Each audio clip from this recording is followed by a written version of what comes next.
Betting apps ప్రచారం కేసులో ప్రముఖ నటుడు విజయ్ దేవరకొండ ఈ రోజు ఈడీ విచారణకు హాజరు కానున్నారు. ఈడీ అధికారులు మనీ లాండరింగ్ కోణంలో ఆయన్ను ప్రశ్నించనున్నారు.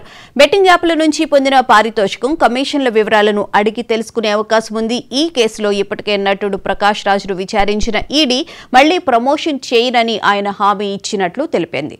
మరోవైపు ఇదే కేసులో రాణాకు ఆగస్టు 11న, లక్ష్మీ మంచుకి ఆగస్టు 13న విచారణకు హాజరు కావాలని ఈడీ నోటీసులు జారీ చేసింది.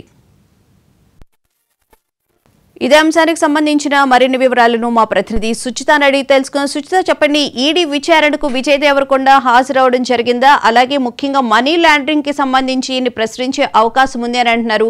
డీటెయిల్స్ ఏంటి?